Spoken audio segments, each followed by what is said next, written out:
창세기 42장 3절에서 8절까지의 말씀을 다 함께 봉독합니다. 시작. 요셉의 형 10사람이 애굽에서 곡식을 사려고 내려갔으나 야곱이 요새의 아우 베냐민은 그들의 형들과 함께 보내지 아니하였으니 이는 그의 생각에 재난이 그에게 미칠까 두려움이었더라. 이스라엘의 아들들이 양식 사러 간 자 중에 있으니 가나안 땅에 기근이 있음이라. 때에 요셉이 나라의 총리로서 그 땅 모든 백성에게 곡식을 팔더니 요셉의 형들이 와서 그 앞에서 땅에 엎드려 절하매 요셉이 보고 형들인 줄을 아나 모르는 체하고 엄한 소리로 그들에게 말하여 이르되 너희가 어디서 왔느냐. 그들이 이르되 곡물을 사려고 가나안에서 왔나이다. 요셉은 그의 형들을 알아보았으나 그들은 요셉을 알아보지 못하더라. 아멘. 이 시간 할렐루야. 우리 옆에 분들 보고 함께 인사하겠습니다. 하나님의 섭리를 발견합시다. 오늘 주일도 하나님의 영에 감동된 사람으로서 하나님의 계획과 또 그 섭리 가운데 들어가시기를 축원합니다. 제가 아까 찬양할 때 힘차게 하자 그러는데 정말 찬송할 때 흑암이 떠나가야 돼요. 귀신이 떠나가야 돼요. 우리 금요일 날 성령 치유 집회 때 뜨겁게 찬양하지 않습니까? 그리고 기도하지 않습니까? 왜냐? 흑암이 벌벌 떨어요. 그래서 제가 찬양 못하시는 분들은 박수라도 치라고 하는 거예요. 그 박수에도 힘이 있습니다. 부끄러워하지 마시고 날마다 하나님을 찬양하시기 바랍니다. 지난주 말씀의 제목이 하나님의 영에 감동된 사람입니다. 오늘 성가대가 하나님의 영에 감동된 사람 찬양했는데 요셉은 11볏짓단과 또 11해와 달과 별이 자신에게 절하는 꿈을 꾸었습니다. 그리고 이를 형들에게 말함으로 말미암아 미움과 시기를 받고 17세 때에 애굽의 노예로 이제 팔려갑니다. 거기서 왕의 시위대장 보디발의 집에서 이제 가정 총무로 일하다가 보디발의 아내로부터 모함을 받고 감옥에 가게 되죠. 다 아시는 내용이죠? 쭉 우리가 살펴봤어요. 거기서 떡 맡은 관원장과 술 맡은 관원장의 꿈을 해석하게 되어지고 결국 술 맡은 관원장이 복직되어지는 가운데 나를 잊지 마소서 했는데 잊어버리고 만 2년 뒤에 하나님이 술 맡은 관원장의 기억 속에서 이제 요셉을 끄집어내시고 이제 바로 왕에게 요셉을 이제 소개합니다. 그리고 요셉은 이 바로 왕의 꿈을 해석해 줍니다. 그러자 바로 왕은 이 요셉을 보고 뭐라고 합니까? 너무 감격한 나머지 이와 같이 하나님의 영에 감동된 사람을 어찌 찾을 수 있으려 하고 이제 만 30세의 요셉을 애굽의 총리로 세웁니다. 여태까지 우리가 이 요셉을 보면서 전개되는 이야기 과정을 지금 간추려 얘기했어요. 또 우리가 꿈의 사람 요셉을 통해서 이런 메시지를 우리가 받습니다. 하나님을 향한 그 꿈을 갖고 그 꿈을 계속 꾸기 시작하면 언젠가는 하나님이 성취한다는 것입니다. 그 꿈이 요셉에게는 잠을 자다가 또 환상으로 나오는 꿈일 수도 있지만 우리에게는 비전이에요. 우리에게 이미지예요. 그것이 우리에게 실현되는 거예요. 누구나 꿈이 있고 비전이 있어요. 근데 그것 가운데 하나님이 함께 하셔야 됩니다. 특히 우리 어린 후대들은 꿈을 잘 꾸기 바랍니다. 그래서 비전을 잘 가져야 돼요. 비전이 크면 클수록 좋습니다. 그래서 어떤 경우에도 절망하고 좌절하지 않게 하기 위해서 하나님이 오늘 우리에게 요셉을 통해서 이 메시지를 주시는 것 같습니다. 하나님의 영에 감동된 사람은 어떤 사람이냐? 요셉을 보면 우리가 알 수 있어요. 오늘 드림성가대가 찬양한 것처럼 세상에 살지만 세상에 물들지 않고 또 살지만 세상과 타협하는 자가 아닌 또 성공도 하지만 성공에 매이지 않는, 그래서 참된 성공자로 숨겨진 문제를 치유하고 좌절된 사람을 또 살려내는 그런 응답을, 그런 축복을 가진 사람이 하나님의 영에 감동된 사람입니다. 오늘 여러분이 하나님의 영에 감동된 사람으로서 물들지 않고 빠지지 않고 또 거기서 정복하는 여러분 되시기를 축원합니다. 금요일 날 우리 정요한 목사님을 통해서 말씀 주셨어요. 정복하고 다스리라. 우리는 정복하고 다스리는 신분이에요. 사랑과 화평과 온유와 절제와 충성과 양선과 모든 것을 주신 이유가 우리에게 있는 갈등, 염려, 근심, 불안 다 버리기 위해서, 꺾어버리기 위해서. 우리는 정복당하는 신세가 아니라 정복하는 자예요. 창세기 1장 28절 말씀처럼 정복하고 다스리라. 하늘에서와 공중에서와 땅에 있는 것과 땅 아래 모든 물속에 있는 것들 다 다스려라. 오늘 정복하고 다스리고 살려내고 건져내는 여러분 되시기를 축원합니다. 요셉은 어떤 상황 속에서도 정직했습니다. 정직했다는 것은 하나님 앞에서라는 거예요. 사람 앞에 정직한 것이 아니라 하나님 앞에서예요. 물론 요셉이 사람을 속이지도 않았습니다. 하나님 앞에 정직하니까 사람 앞에도 정직한 거예요. 우리는 사람에게 잘 보이려고 하지 않습니까? 잘 보여서 뭔가 하나 얻으려고 하지 않습니까? 그런데 하나님 앞에는 정직하지가 않아요. 저 세상 앞에서는 뭔가 얻으려고 하고 쟁취하려고 하고 모으려고 하는데 하나님 앞에서는 그렇지 않아요. 하나님 앞에서는 이상하게 너무 인색해요. 사람들 앞에서는 팁도 주고 사람들 앞에서는 돈도 잘 쓰고 뭔가 자식들 앞에서는 가정에서는 팍팍 쓰는데 하나님 앞에서는 너무 인색해요. 요셉은 손해볼지라도 미움과 시기와 질투를 받을지라도 늘 정직했어요. 왜? 어릴 때부터 꿈을 꿨기 때문에 하나님이 나와 함께 하신다. 나는 정복하고 다스릴 자다. 그 꿈을 마음속에 두었습니다. 오늘도 주일 강단 말씀을 통해서 여러분에게 주시는 메시지가 있어요. 주시는 메시지 붙잡아야 됩니다. 오늘 내게 부딪혀오는 말씀 붙잡아야 돼요.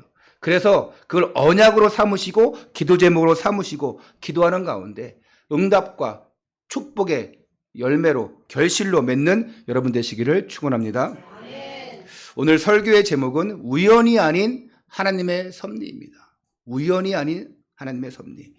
요셉이 바로왕의 꿈을 해석한 대로 7년 동안 풍년이 옵니다. 그 7년 동안 많은 곡식들을 저장해 놓죠. 그리고 드디어 7년 흉년이 옵니다. 사람들은 7년 풍년이 왔기 때문에 이 요셉이 예언한 대로 분명히 7년 흉년이 올 거다 알고 있어요. 그렇죠? 요셉이 뭐라고 했습니까? 7년 풍년과 7년 흉년이 온다고 했는데 7년 풍년이 그대로 이루어졌어요. 그러니까 7년 흉년이 올 거라는 걸 다 알아요.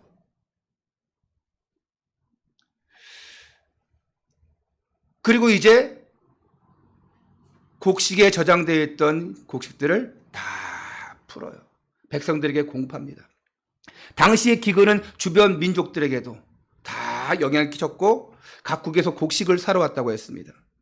그런데 여기서 다시 하나님이 허락하시는 아주 오묘한 만남과 섭리가 이제 시작됩니다. 첫 번째입니다. 요셉의 10명의 형들과의 만남. 이 기근으로 인해서 형들이 양식을 구하러 애굽을 찾아옵니다. 아니, 실제로는 애굽을 찾아오는 게 아니라 하나님의 계획 속에서는 누구를 만나러 오는 거예요? 요셉을 만나러 오는 것입니다. 자, 1절부터 2절 한번 다 같이 읽겠습니다. 시작. 그때 야곱이 애굽에 곡식이 있음을 보고 아들들에게 이르되 너희는 어찌하여 서로 바라보고만 있느냐. 야곱이 또 이르되 내가 들은즉 저 애굽에 곡식이 있다 하니 너희는 그리로 가서 거기서 우리를 위하여 사오라. 그러면 우리가 살고 죽지 아니라 하매. 자, 1절에서 그때 야곱이 그랬어요.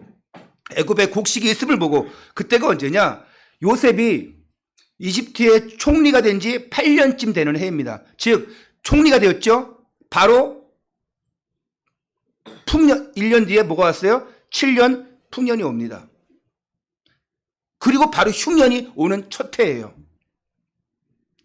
그래서 7년 대풍년 뒤에 바로 7년 대흉년이 이어지는 그 첫 해를 바로 그때라고 하는 거예요. 이때가 언제냐? 요셉이 그러면 17세에 노예로 팔려와서 몇 년이 지났을까요? 17세에서 30세에 총리가 되었습니다. 13년 지났죠? 7년 풍년이 지났습니다. 그럼 몇 년 지났죠? 20년 됐습니다. 그리고 그 첫 해예요. 그럼 21년째 되는 해입니다. 많은 세월이 흘렀어요. 그러면 17세에서 27, 37, 지금 38세의 나이네요.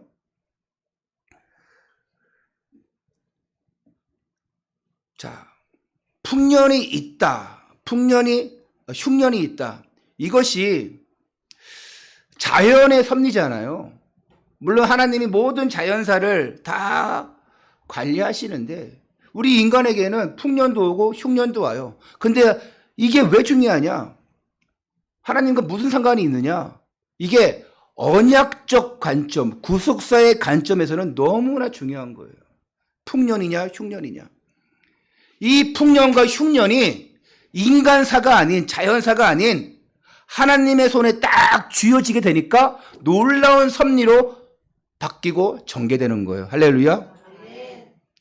우리에게 일어나는 인간사, 자연사 모든 것들 그냥 되어지는 게 아니에요. 하나님께서 간섭하시면 놀라운 상황 속으로 바뀌는 거예요. 할렐루야. 내가 하려니까 안 되는 거예요. 좀 우스갯소리인지 모르겠지만 우리 교회가 좀 오래돼가지고 이 건물이 50년 넘는 건물이잖아요. 이게 비가 셉니다. 이렇게 문틈으로 많이 새요. 근데 이제 제가 비닐을 쳐놨는데 우리 사모님이 보기 안 좋대요. 그래서 비도 얼마 안 올 거니까. 그래서 나도 그래 비 이제 새벽에 안 오고 오늘 낮에 안 오는데 그래서 제가 어디 밤에 새벽 3시에 비닐을 다 걷었거든요. 아침에 보니까 여기 3층이면 2층이면 다 물 받아요.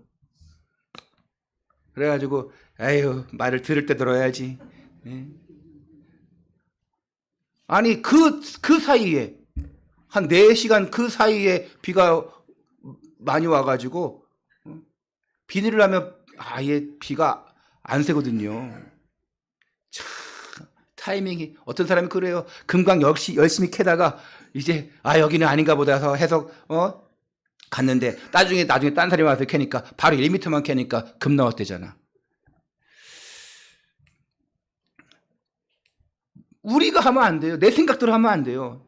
내가 기도 안 했거든요. 하나님 비가 더 올까요? 하나님 비가 더 와서 혹시 셀까요? 기도 안 했거든요. 하나님께 맡겨야 되는데 맡기지 않았어요. 그런 것도 기도하면 응답 올 줄 믿습니다. 기도 안 하니까 응답이 안 온 거예요. 참 얼마나 가여운 존재입니까? 인간이 그래요. 왜냐? 좀 너무 지저분해 보이잖아. 비늘 있으니까. 사람들 볼 때도 주일인데 그 제 마음인 거예요. 자, 아무튼 하나님은 이 무서운 기근을 이용해서 형들이 그토록 잊어버리고 싶고 그토록 만나고 싶지 않은 요셉을 만나게 하는 거예요. 이거 아니면 대7년 흉년이 아니면 어떻게 자신이 버린 그 동생을 만날 수 있겠어요? 부끄러워서도 못 만나겠어요. 얼마나 21년 동안 살면서 이 형들이 얼마나 그런 죄의식 가운데 있었겠어요. 요셉도 내가 어떻게 형들을 만날 수 있을까 상상이나 할 수 있겠어요. 지금 전혀 생각지도 못했던 의외의 사건들이 지금 전개되고 있습니다.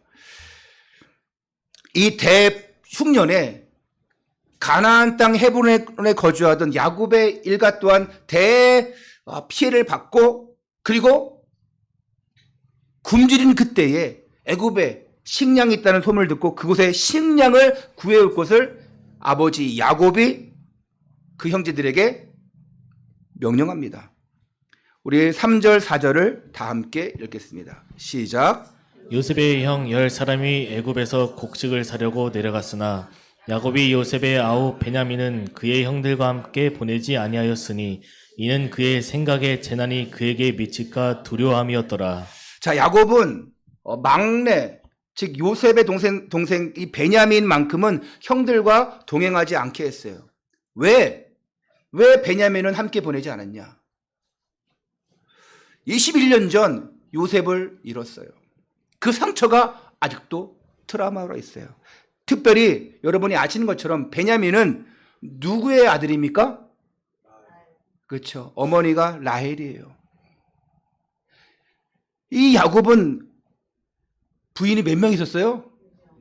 4명 있었습니다. 할렐루야? 아무도 할렐루야 아멘 하시 힘든 거예요. 부인 4명 어떻게 거슬러요? 이슬람법에는 지금도요 부인을 5명까지 둘 수 있어요. 그건 법적으로 정해져 있는 거고 더 부인이 아내가 더 많은 사람도 있어요. 그거 어떻게 먹여 살리려고 자기들이 다 알아서 산대요. 자신이 가장 사랑했던 여인 라헬에게서 요셉과 베냐민이 나왔어요. 근데 이 베냐민은 이 가나안으로 오는 도중에 이 라헬이 진통과 상고를 겪다가 길가에서 베냐민을 낳고 노상에서 죽습니다. 야곱이 아내 라헬을 얼마나 사랑했어요. 근데 노상에서 죽었어요. 얼마나 안타깝겠어요. 거기서 낳았어요. 자신이 사랑했던 거기 자녀 그 부인에게서 낳은 요셉 그리고 노상에서 낳은 그 베냐민. 그러니까 얼마나 소중히 여겼겠어요. 그래서 형들이 가는 그 발걸음에 동행하지 못하게 한 겁니다. 요셉을 잃어버렸는데 살았는지 죽었는지는 모르는데 내가 베냐민도 잃을 수 있겠냐. 두 번째입니다. 왜 만나야 하는가? 바로 언약 성취를 위한 만남이에요. 애굽에 도착한 형들이 이제 나라의 총리로서의 곡식을 매매하고 통제하는 요셉 앞에 이르러서 요셉 앞에서 땅에 엎드려 절을 합니다. 이때 형들이 요셉인지 알아요? 몰라요? 모릅니다. 몇 년 지났습니까? 21년 지났어요. 그런데 뭐 한다고요? 무릎을 꿇고 엎드려 절합니다. 자, 21년 전 요셉이 꾼 꿈이 뭐였어요? 11볕의 땅과 달과 해와 11별이 나에게 절할 것이다. 그걸 형들에게 얘기했더니 그걸 우리 보고 얘기하는 거야? 우리가 그렇게 절한다고? 하면서 미워하고 팔아 넘겼잖아요. 죽이려다가 팔아 넘겼잖아요. 근데 오늘 절합니다. 마침내 그 21년 전에 그 꿈의 내용이 성취되어집니다. 이런 가정이 앞으로 3번 더 나와요. 창세기 37장 6절에서 10절에 그 내용이 성취되어집니다. 형들이 뭐라고 하냐? 또 아버지도 꾸짖어요. 뭐라고 하냐? 10절에 37장 10절에 네가 꾼 꿈이 무엇이냐? 나와 네 어머니와 네 형들이 참으로 가서 땅에 엎드려 네게 절하겠느냐? 아버지도 믿지 못했어요. 그런데 그래도 야곱은 그 말을 마음에 두었더라. 어릴 때 꾸었던 그 꿈이 현실로 성취되는 장면입니다. 이게 하나님의 방법이고 하나님의 섭리라는 것입니다. 어찌 우연이 됐겠지. 그러면 성경의 내용들은 다 어찌 우연이 돼야 돼요. 성경은 우연이 없어요. 할렐루야. 성경은 하나님의 계획이고 필연이에요. 오늘 어찌해서 우연히 이 자리에 여러분 왔습니까? 절대 그럴 수 없습니다. 예? 우리 강전의 성도님 어쩌다가 이 자리에 오셨습니까? 아니에요. 우연히 끌려왔습니까? 아니에요. 우리 조한의 성도님이 오늘 예배 오면 내가 10만 원 줄게 했습니까? 대답을 안 하시는데 아니시죠? 왜? 그건 아무 가치, 아무 의미가 없어요. 그건 생명 살리는 게 아니에요. 만약에 돈으로 전도한다면 이 자리가 아이고 100명 채우는 거 시간 문제고요. 예? 공설운동장에 내가 한 10,000명도 모일 수 있겠네. 아니 노인정만 다니면서 돈 100만 원씩 준다고 하면 안 모일 사람이 어디 있겠어요. 그게 전도입니까? 생명 살리는 겁니까? 아니죠. 우연히 어쩌다가 이 자리에 오신 게 아니고 하나님의 은혜인 줄 믿으시기 바랍니다. 얼마나 각자 사정이 있습니까? 놀러 가야죠. 공부하러 가야죠. 사람 만나러 가야죠. 일하러 가야죠. 얼마나 많이 말아요. 근데 제자들이 어떻게 했습니까? 다 버려두고 예수님을 따랐어요. 엘리야가 엘리사에게 따라오라 했을 때 자기의 그런 모든 쟁기들 다 재산들 소 다 버려버리고 엘리야를 따랐어요. 하나님을 따라가는 데 있어서 예수님을 따라가는 데 있어서 걸림돌 되는 거 다 제해버려야 돼요. 오늘 예배 오는 데 있어서 여러분 걸림돌 되는 거 다 제해버렸죠? 승리한 줄 믿습니다. 요셉의 형들이 요셉에게 절했어요. 일단은 알아보지 못했어요. 왜냐? 아니 동생 요셉이 그 애굽의 노예로 판 그 요셉이 총리가 되었다는 게 상상이 됩니까? 안 되죠. 더구나 17살 때 헤어졌는데 그때 본 요셉의 모습과 그때는 막 누더기 그때 옷 다 벗기고 찢기고 그리고 팔아넘겼잖아요. 그리고 오늘의 그 옷가짐 보니까 그게 어떻게 17세의 요셉과 38살의 요셉 완전히 다른 모습이죠. 거기다가 관을 쓰고 총리의 관을 쓰고 있죠. 야, 당연히 못 알아보죠. 그런데 요셉은 단번에 형들임을 알아봅니까? 못 알아봅니까? 알아봐요. 왜요? 늘 마음속에 있었어요. 그리고 한 명, 두 명도 아니고 10명이 나왔는데 그 중에 몇 명을 못 알아보겠습니까? 그러나 요셉은 그들을 모른 채 합니다. 왜냐? 형들을 시험하고자 합니다. 그리고 그들을 이 애굽을 헤아려 온 이방 정탐꾼으로 몰아세워요. 그런 이유가 있잖아요. 7절부터 9절을 함께 읽겠습니다. 시작. 요셉이 보고 형들인 줄을 아나 모르는 체하고 엄한 소리로 그들에게 말하여 이르되 너희가 어디서 왔느냐? 그들이 이르되 곡물을 사려고 가나안에서 왔나이다. 요셉은 그의 형들을 알아보았으나 그들은 요셉을 알아보지 못하더라. 요셉이 그들에게 대하여 꾼 꿈을 생각하고 그들에게 이르되 너희는 정탐꾼들이라 이 나라의 틈을 엿보려고 왔느니라. 자, 그러자 요셉의 형들이 자신들의 무죄를 항변하죠. 아닙니다. 절대 아니에요. 그 과정 속에서 요셉의 형들이 자연스럽게 이 야곱의 가정사, 그 자신들의 그 가족사에 대한 이야기를 꺼내나와요. 10절부터 13절 제가 읽을게요. 그들이 그에게 이르되 내 주여 아니니이다. 당신의 종들은 곡물을 사러 왔나이다. 우리는 다 한 사람의 아들로서 확실한 자들이니 당신의 종들은 정탐꾼이 아니니이다. 요셉이 그들에게 이르되 아니라 너희가 이 나라의 틈을 엿보러 왔느리라. 그들이 이르되 당신의 종 우리들은 12형제로서 가나안 땅 한 사람의 아들들이라. 막내 아들은 오늘 아버지와 함께 있고 마지막에 시작. 또 하나는 없어졌나이다. 그 없어진 게 누구예요? 요셉이잖아요. 자, 이들이 없어졌대요. 진짜 없어졌냐? 진짜 베냐민은 아버지 집에 있냐? 그러면서 너희 말이 진실이냐?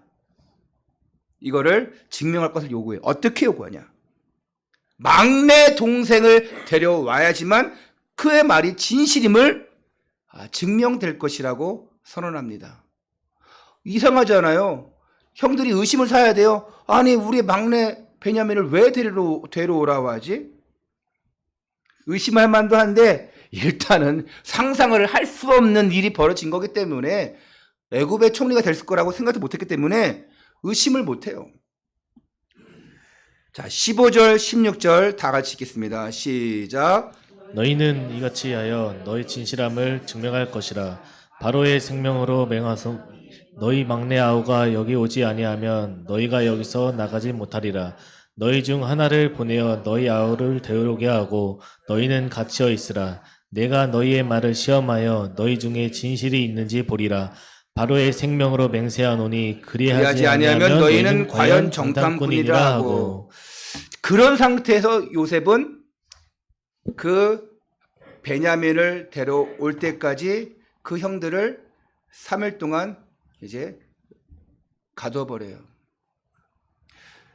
17절에 그들을 다 함께 3일을 가두었더라. 일단 정탐꾼인지 아닌지 파악하기 위한 것이라고 하지만 요셉의 속내는 다른 게 있었죠. 자, 형들을 용서하기 위한 만남. 아까는 언약을 성취하기 위한 만남. 이 왜 만나야 되느냐? 언약을 성취하기 위해서. 그리고 형들을 용서하기 위한 만남이에요. 누가 하시는 거예요? 하나님이 하시는 거예요. 과연 왜 이렇게 하는가? 용서하기 위해서. 그들이 미워서가 아닙니다. 이미 요셉은 형들을 다 용서했어요.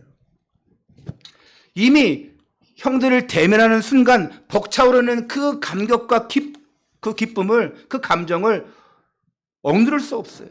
너무나 보고 싶은 사람들이었습니다. 여러분과 저 같으면 어떻게 하겠습니까? 저 원수들 오늘 잘 걸렸다. 오늘 한번 너희들 한번 노예로 한번 전락해봐라 하면서 그냥 끝장 보자. 하겠죠? 할렐루야 하면 안 되죠? 왜 요셉의 형들을 모른 채 했을까? 여기에 놀라운 비밀이 있어요. 또한 특별한 이유가 있습니다. 어떤 거냐? 만약 이 자리에서 형님들 하고 아는 채 했다면, 형님들 나는 이미 형님들을 용서했어요 라고 했다면 무슨 일이 일어날까요?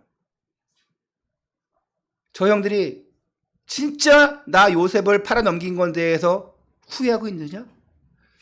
또 나의 친동생 베냐민을 사랑하고 있느냐? 그걸 확인할 길이 없어요. 또 이들이 그 과거의 잘못에 대해서 진정 참회할 그 길을 잃어버리게 할 수 있어요. 그래서 일단 모른 체 하는 거예요. 기회를 주는 거예요. 아니 이미 이 형들이 참회하기도 전에 내가 용서했다고 말하면 그들은 그들의 과거를 깊이 참회할 그 축복을 다 잃어버리는 거예요. 그래서 용서했지만, 이미 요셉은 용서했지만 진정 참회할 기회를 주고자 테스트를 하게 되는 것입니다. 용서는 누가 합니까? 하나님이 하십니다. 내가 하는 게 아니에요. 요셉은 하나님이 하실 거라는 게 있었고 또 하나님이 하셨어요. 이와 상반되는 영화가 있죠. 여러분 저도 한번 얘기했지만 예전에 그 전도연이 주연했던 그 이창동 감독이 만든 그 밀양이라는 영화가 있어요. 남편과 사별해서 어린 아이와 함께 밀양으로 내려갔어요. 그래서 영화 제목이 밀양이에요. 근데 거기서 하원 원장에게 자신의 아이가 유괴되고, 그리고 유괴되고 돈도 보내요. 근데 아이는 이미 죽었어요. 말할 수 없는 깊은 슬픔과 우울증에 빠져 있게 됩니다. 그러다가 주위의 겉면을 통해서 교회를 나가게 돼요. 마음의 안식을 갖게 돼요. 그러면서 원수를 사랑하고 원수를 용서하라, 그런 얘기들을 계속 들어요. 그래서 마음의 안식을 갖게 되면서 자신의 아이를 죽인 그 끔찍한 죄를 저지른 그 유괴 살인범을 내가 이제 용서할 수 있겠다, 그런 확신도 갖게 되어집니다. 그리고는 교도소에 수감 중인 그 유괴범을 찾아갔는데 그 살인범은 너무나 평온한 모습이었어요. 뭐 거기까지는 괜찮아. 이 사람이 뭐라고 하냐? 나는 이곳에서 하나님을 믿게 되었습니다. 마음의 평안을 얻었습니다. 그리고 이미 하나님이 용서해 주셨습니다. 그 얘기를 듣자 전도연이 어떻게 하냐? 기절해버립니다. 상상을 초월할 수 없는 말을 들었기 때문에. 왜요? 내가 용서해 줘야 되는데 하나님이 용서했대요. 나는 아직 용서하지 않았는데 하나님께 용서받았대요.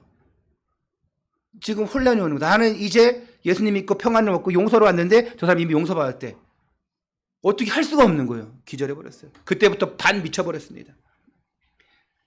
그때부터 반 기독교, 반 하나님이 되어서 완전 돌아섭니다. 온갖 예배를 방해합니다. 종교를 가지고 마음의 평안을 얻고 행복하다고 했지만 결국 아들을 잃은 그 괴로운 마음을 완전히 극복하지는 못했죠. 아니 결코 쉽지 않죠. 어떻게 극복됩니까? 힘들어요. 안 됩니다. 충분히 이해가 되는 상황인데 이 영화가 하나님의 용서를 다루는 영화가 아니에요. 반기독교, 또 기독교를 폄하하고 기독교를 비하하는 반기독교 영화예요. 그렇게 볼 수밖에 없습니다. 하나님은 하실 수 없다. 인간이 해야 된다. 그런 중심의 영화예요. 여러분, 진정한 사랑과 용서는 내가 하는 게 아니에요. 하나님이 하셔야 됩니다. 내가 하려고 하니까 내가 더 상처가 되고 내가 더 괴로운 거예요. 무슨 얘기인지 아십니까? 내가 저 사람 용서해야지. 그런데 막상 저 인간 보니까 어떻게 돼요? 불 끓어오는 거예요. 유튜브에 어떤 재판 가정이 나왔는데 어떤 흑인 아버지가 흑인 그 딸이 살해되었어. 근데 그 살해범을 어쩌죠 용서해야겠다. 신앙의 힘으로. 근데 그 살해범이 법정 앞에서 재판관이 뭐라 하는데 흥분하고 그냥 웃고 있는 거예요. 그러니까 열받아가지고 가서 그 살해범을 때려요. 사람 말리고. 나는 용서로 왔는데 저놈은 내가 저런 사람을 용서하겠다 하니까 비웃는 거예요. 얼마나 열받습니까? 그 마음속엔 상처, 그 괴로움 남아있는데 하나님이 그 상처를 씻어줘야 되고 하나님이 작업하셔야 돼요. 이미 요셉은 하나님이 하셨어요. 내가 하려면 안 되죠. 여러분에게 상처, 분노, 미움, 갈등, 위기 있습니까? 정말 말 못할 고민이 있습니까? 어디 가시면 됩니까? 정신병원? 어디 가시면 돼요? 꿈 있는 교회 금요 성령 치유 집회 오시면 됩니다. 할렐루야. 금요 성령 치유 집회 오셔서 씻음 받고 위로받고 치유받기를 축원합니다. 요셉의 형들을 우연히 만난 게 아니에요. 하나님의 계획입니다. 깨우세요. 요셉의 인생에 있어서 이 자신을 배신했던 그 형들을 만나야지만 진정한 용서가 되는 거예요. 더 나아가서 하나님의 언약이 이루어지는 겁니다. 자, 하나님의 계획은 이 만남으로 말미암아 가나안 땅을 살리는 거예요. 야곱의 가문을 살리는 겁니다. 애굽 땅에 복음을 전하는 거예요. 그리고 전 세계에 살아계신 하나님이 증거되는 것입니다. 아니 이미 애굽의 총리가 되면서 대풍년이 오면서 또 흉년이 오면서 야 역시 너는 하나님의 사람이구나. 하나님의 영에 감동된 사람이구나. 증명되었고 하나님은 살아계시는구나 알게 되었어요. 근데 요셉의 형들을 만남으로써 더욱더 야 하나님의 사람들이구나. 그리고 이 소식이 가나안 땅에 전달되어지고 가나안이 살고 하나님의 계획이 성취되는 거예요. 이게 다 하나님의 섭리입니다. 그런 과정들을 지금 가고 있는 거예요. 요셉도 형들도 21년이 지난 오늘 서로 만날 줄 몰랐습니다.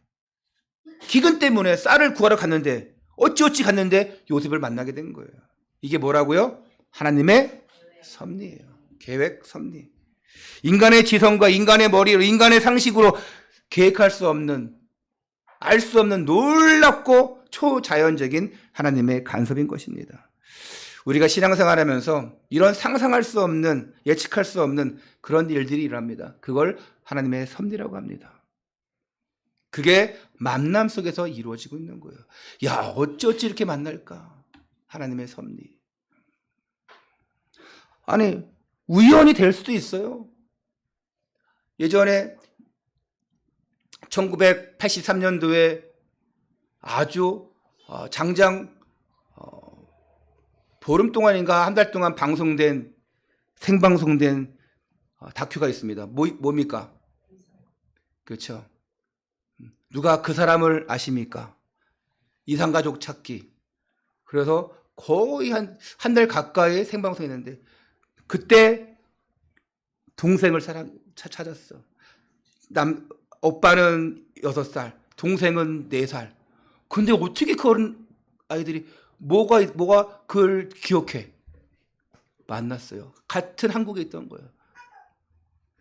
그 당시만 해도 83년이니까 한 30년 만에 만난 거죠. 그러고서 이제 최근의 모습을 보여줬더라고요. 얼마나 다정스럽게. 근데도 그때를 회상하면서 또 우는 거야. 어찌 만날 수 있을까? 그런 기가 막힌 만남들 어찌 될 수 있을까? 오늘 하나님께서 너무나 기가 막히게 이상가족 찾게 했는데 어쩌면 요셉 형들을 원하지 않을 수도 있었어요. 너무나 죄의식을 갖고 있기 때문에. 근데 요셉은 계속 만나고 싶었어요. 모든 만남은 하나님의 계획 속에서 이루어지는 거예요. 야, 내가 왜 이 남자를 만났나? 야, 내가 왜 이 여자를 만났나? 하시는 분 계십니까? 없죠? 그걸 하나님의 섭리로 안 풀면 풀려지지가 않는 거예요. 내가 저 인간을 만나가지고 이렇게 내가 고통받고. 요즘에 뭐 황혼 이혼도 있다고 하잖아요. 얼마 전에 어떤 분을 만났는데 그분이 나이 70이 다 됐는데 이제 이혼을 했대. 근데 하나님을 믿는 사람인데 30년 동안 다녔던 그 교회도 나왔대요. 왜? 이혼했으니까. 부끄럽다고. 그럴 필요 모르겠어요? 여러분 이혼해도 교회 옮기지 마세요. 이혼하라는 얘기가 아니고 하나님의 섭리로 풀지 못하니까 그렇게 되는 거예요. 내가 저 인간 만나서 지금까지 어떻게 살아왔냐. 참 잘 버텼구나. 하나님의 섭리로 푸니까 어떻게 돼요? 야, 복음적 만남이요, 필연적 만남이요. 야, 하나님의 계획이구나. 할렐루야. 아멘을 우리 박종성도님 한 분밖에 안 하네. 내가 이 사람 만나는 게 복음적 만남, 필연적 만남. 야, 박종성도님 한 명만 아멘. 나머지는 다 괴로운 만남, 싫은 만남, 끔찍한 만남. 맞습니까?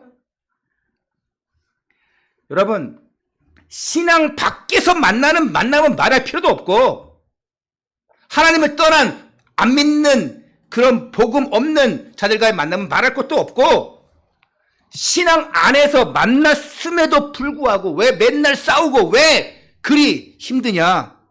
그러면서 헤어집니다. 그 창피하다고 남에게도 말도 못해요. 그리고 떠나고 하나님의 섭리로 풀지 않아서 그래요. 저 민혁이 언제 왔어? 깜짝 놀랐네. 민혁이가 왔네. 아니, 우연한 만남이 아닌 하나님의 섭리를 깨닫지 못해서 그래요. 그러니 서로 용서 못하고 헐뜯고 다투고 무시하고 상처 주고 그러는 거예요. 여러분, 부부간에 자식간에 다툴 수 있죠. 전에 보니까 엄마하고 자녀하고 막 싸우더라고. 그냥 말로 그냥 누구라고 말을 안 하겠는데 여럿 있어. 엄마한테 막 떼들더라고. 그냥 여럿 있어요 지금 여기. 그럴 수 있어요. 그런데 절대 비하 발언 하지 마시고 무시하는 말은 절대 하면 안 됩니다. 아시겠습니까? 부부간에 너 같은 게 하면 안 돼요.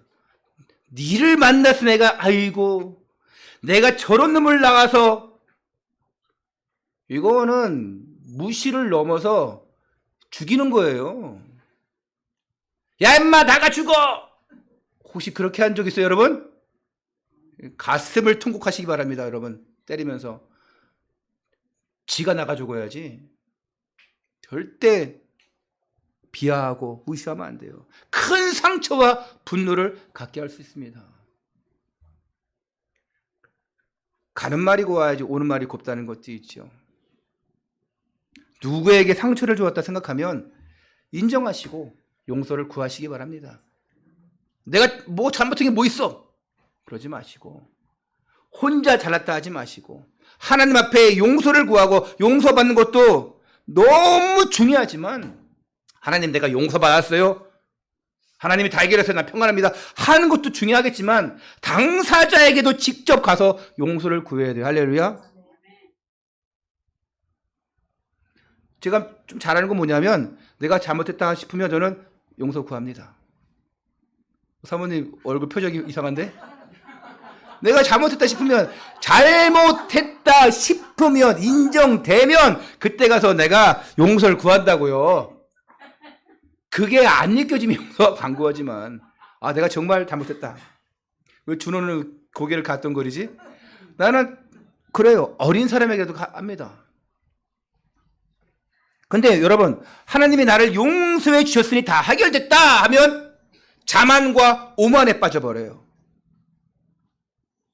진정한 용서가 아님에도 불구하고 혼자 용서받았다고 착각하는 경우가 너무나 많아요. 여러분 그 사람은 지금 불을 끌고 있고 지금 막 상처받고 있는데 나 혼자 주야 할렐루야 용서받았습니다 할렐루야 막 이러면서 그 사람은 괴로움 당하고 있는데 무슨 말인지 아시겠습니까? 오늘 진정한 회개와 진정한 용서가 있는 날 되시기를 축원합니다. 요셉의 그 형들을 콘으로 계속 몰고 가요. 이제 지금 오늘 42장 처음 봤지만 43장 44장 가면은요 참 이들이 너무나 코너에 몰려가지고 어찌할 바를 몰라요. 그 아버지 야곱도 어찌할 바를 몰라요. 할 수 없이 베냐민을 이제 같이 보내는데 그 먼 길을 곡식 얻으러 갔다가 다시 가는 도중에 또 이 요셉이 테스트를 하고 금은자를 넣고 막 이러고 또 다시 가야 되나 말아야 되나 또 다시 베냐민을 데리러 가고 또 절하고 이 모든 코너로 몰고 가는 과정이 하나님이 그들을 만지시는 과정이에요. 요셉의 형제들을 그 야곱의 가족들을 그 형들의 그 숨은 죄악을 토하게 하는 잊혔던 과거 잊고 싶었던 과거를 다시 회상시켜서 그 죄를 씻겨주시고 그 더러움을 덮어주시고 그 치욕스러웠던 과거를 만지시고 치유하는 과정이에요. 할렐루야. 이들은 우린 정탐꾼이 아니에요. 우리는 도둑이 아니에요 하면서 억울함을 토로하겠지만 거기서 요셉 앞에 나가서 용서 구하고 하는 그 과정들이 하나님 앞에 나가는 과정이에요. 이들이 하나님 죄를 지었어요. 하나님 용서해 주세요. 용서받았습니다. 그걸로 안 되거든요. 진정 요셉 앞에 가서 회개해야 돼요. 용서를 빌어야 돼요. 그런 과정들이 치유의 과정이에요. 그래야지만 요셉도 살고 누구도 살아요? 그 형제들도 사는 거예요. 할렐루야. 오늘 하나님이 여러분에게 이렇게 하시는 거예요. 예수님께서 십자가에서 죽으심으로 우리의 모든 죄를 다 용서해 주셨어요. 그런데 용서받았다. 할렐루야. 감사합니다. 이걸로 끝나면 안 되는 겁니다. 당신은 구원받았습니다. 자, 우리 김준호 랩런트 구원받았어요? 아멘. 그걸로 끝나면 안 돼요. 할렐루야로 끝나면 안 돼요. 왜? 아멘도 맞고 할렐루야도 맞지만 내 속에 뿌리 깊은 죄악을 뿌리채 드러내야 돼요. 어떤 사람은 난 영접했어요. 하나님 자녀가 되었어요. 맞죠? 영접하는 자, 그 이름을 믿는 자들에게는 하나님의 자녀가 되는 권세를 주셨으니 맞죠? 사람이 마음으로 믿고 입으로 시인하여 구원에 이르는 자 맞죠? 구원 맞아요. 그런데 진짜 죄 문제가 해결되었습니까? 구원 받다고 하지만 아멘 했지만 땡큐 했지만 어쩌라고요? 아니요. 내 속에 뿌리 깊은 그 죄악이 뿌리채 드러나야 돼요. 뽑아내야 돼요. 누구한테요? 하나님께요. 구원 받았으면 하나님 앞에 자복하고 회개하고 막 토하고 이게 있어야 돼요. 피를 토하는 심정이 있어야 돼요. 근데 그게 별로 없어요. 우리 강정님 성도님 지난주에 사모님을 통해서 구원의 길을 받고 영접하셨죠? 영접했어요. 하나님 자녀가 되었습니다. 할렐루야. 아멘 하시면 돼요. 그렇죠. 하나님 자녀가 되었습니다. 구원받았습니다. 언제 떠나가도 영원한 천국으로 가게 되어집니다. 근데 그걸로 끝나면 안 돼요.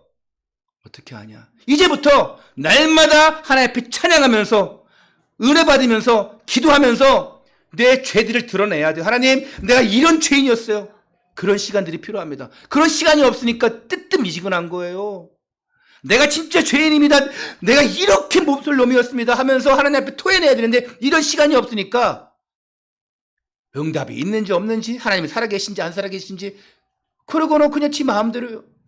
구원받았다고 하면서도 하나님 살아계신가? 구원받았나? 늘 헷갈려요. 왜? 하나님과 뜨겁게 만나는 죄를 토해내고 정말 그 시스를 받는 시간들이 없어요. 그런 시간 만들어야 됩니다. 반드시 여러분. 지심리의 뿌리를 뽑아내고 각종 영적인 문제, 정신 문제, 육신의 문제, 그 뿌리를 뽑아내고 내 안에 숨겨져 있는 모든 죄악의 문제를 송두리째 뽑아내지 않으면 그건 진정한 회개, 진정한 용서, 진정한 구원이 되기 어렵습니다. 오늘 여러분이 신앙생활하죠? 교회 나와 있죠? 앉아 있죠? 그런데요, 아멘을 해요. 할렐루야 해요.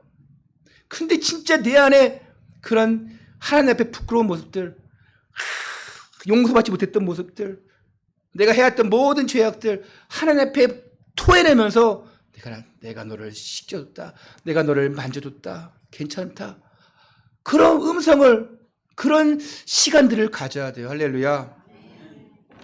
그게 없으니까 또 시간 지나면 또 똑같이 되고, 시간 지나면 지날수록 뜨뜻미지근하고 메말라지는 거예요. 그래서 요셉의 형들에게서 눈에서 피눈물이 날 때까지 이 일은 계속되는 거예요. 이들이 진짜 피눈물 흘릴 정도로 저 총리가 우리한테 왜 그러는 거야?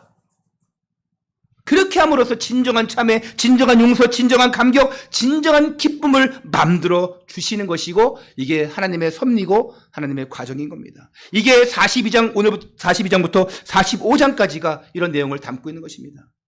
결론입니다. 사랑하는 성도 여러분, 우리는 이미 다 용서받았어요. 할렐루야.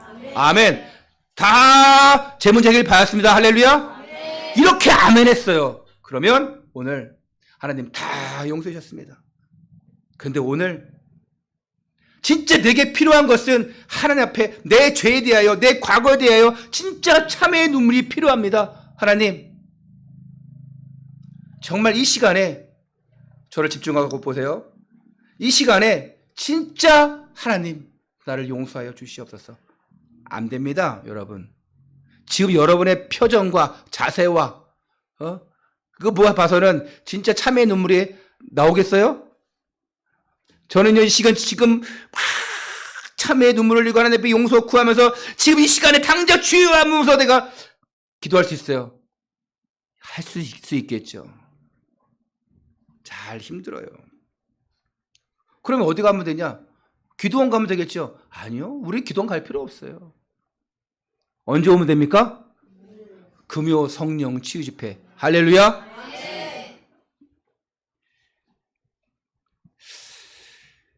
이 참회의 고백이 얼마나 깊으냐에 따라서 여러분의 신앙생활은, 여러분의 삶은 확실히 달라질 줄 믿습니다. 오늘 진짜 하나님 앞에 여러분의 문제를 드러내고 고백하는 시간이 있길 바라고, 반드시 여러분 빠른 시일 내에 질질 끄면 안 돼요. 빨리 하나님 뜨겁게 기도하는, 그리고 뜨겁게 하나님 앞에 용서를 구하는, 그리고 진짜 문제 당한 사람들에게 용서를 구하고 용서를 받는 그런 시간들이 있어야 돼요. 그래야지 상처가 치유됩니다. 오늘 그런 믿음의 사람들, 그런 축복의 발걸음들 되시기 바랍니다. 그래야 모든 만남 가운데 우리의 만남은 우연이 아닌 하나님의 계획과 섭리에 따라 되어진 것이기 때문에 그런 모든 만남 속에서 참된 복음을 전함으로 말미암아, 참된 생명을 전달함으로 말미암아 개인 복음화, 가정 복음화, 237 나라 5천 종족 복음화의 주역들 되시기를 주 예수 그리스도 이름으로 축원합니다. 기도하겠습니다. 사랑의 하나님, 감사를 드립니다. 오늘 우리에게 예수가 그리스도 언약 주시옵고 날마다 복음 안에서 승리하게 하심을 감사를 드립니다. 하나님, 지금 세상은 다 자기 중심입니다. 거짓 성공 중심입니다. 이런 세상에 내가 살면서 상처를 줬음에도 상처 준지 모르고 용서 구하지 못하고, 또한 용서받지 못했음에도 불구하고 혼자 용서받았다고 착각하는 경우도 있습니다. 오늘 정말 하나님이 주시는 참된 용서와 또한 참된 이해와 참된 감사가 있게 하여 주옵소서. 요셉이 모든 만남을 소홀히 여기지 않은 것처럼 내게 주신 모든 만남도 소중히 여기고 그 만남을 용서와 사랑으로 승화시키고 전도와 선교로 연결시키게 하여 주옵소서. 구원받은 우리지만 하나님 앞에 나의 죄를 자복하고 회개하는 시간을 가짐으로 말미암아 정직한 영을 주옵소서. 더욱더 뜨거운 믿음과 헌신과 참된 예배자로서 승리하는 전도자의 삶을 우리에게 더하여 주옵소서. 간구하오며 우리 주 예수 그리스도 이름으로 간절히 기도드리옵나이다.